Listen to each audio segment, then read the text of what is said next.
जय जगन्नाथ सांग मैंने आज आनी पूरा यूपी रे पूरा हेल्दी एंड टेस्टी गोटे न्यू रेसिपी एटा टिके प्रस्तुत करबा टिके नुआ भाव में आपण मैंने जानी जमी प्रस्तुत समस्ते करते ये टिके नुआ भाव प्रस्तुत करवा देखो से कौन कौन नहीं भेजिटेबल्स जहाँकि छुआ मानक कौन बड़ कौन हेल्थ बहुत भल मु किछि गरम पानी करने प्रथम कड़े कि पानी नहीं जाइए टिके लुण देदेली एवं देखो पानीटा आमर गरम हो गलानी ताकू आम गोटे पात्र को काढ़ी नवा से ही पात्र रे आम यूपीटी को पकईदेवा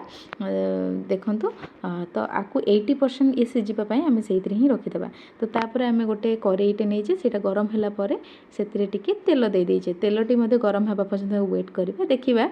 ए सैड्रे आमर यूपीटी केते सीझी जाइए तो तेलटी गरम हो सारा पर मुझे किसी पियाज कंचा लंका नहीं ताकू बहुत भल भाव में भाजी देची आउ यूपीटी मोर हो जाता से लगी मुझे छाणीदेली पानी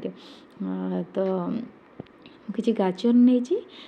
कैप्सिकम नहीं पूरा कलरफुल देखा यूपी आज तापर किसी स्वीट कॉर्न आ किसी झुड़ंग नहीं आपण घर जहाँ भेजिटेबल्स देव आप आड करेंगे से टिके लुण देवे कहीं आम सीझीपाई पानी जो नहीं से लुण देते तापर आम किसी टमाटो नहीं बहुत भल भाव में भाजीदेवे टिके सीझापी घोड़े देवे गोटे 2 मिनिट पर आप काढ़िकिना देखिए भल भाव में सीझी न सीझी तो देखो मोर बहुत भल भाव में भाजी हो जाइए तो से मुझे यूपी मसला जो दे थाए तो सहीटा मुझे बहुत भल भाव में मिसई देइछि परिवा सहित बहुत भल भाव में मिसई सारा पर से पानी देइछि कहीं परिवा गुड़ा ठीक से सीझी नाला आ मसलाटा भी टिके भाजी होगा टिके पानी आवश्यक थिला तो से मुझे पानी नहीं बहुत भल भाव में मिसई सारा पर ताकू टिके सीझापी मुझे घोड़े देती 1 मिनिट तो देखते ये मोर बहुत भल भाव में सीझी जाइए टेस्ट अनुसार आप माने लंका गुंड ने छोट छुआ जब करेंगे देखिए ने आ मोर all time favourite curry powder से हाफ चामच नहीं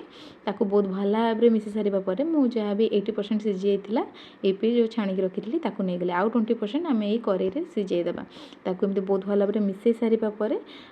आम किसी समय घोड़े देवा जस्ट 1 मिनिट ही घोड़े बेसी घोड़ेबेनि देखिए बहुत ही टेस्टी लगे आपड़ आग तरीका पानी देले जमती लगे यहीटा जेहेतु ताकू गरम पानी सीझाई एटार टेस्ट ना बहुत ही टेस्ट थाए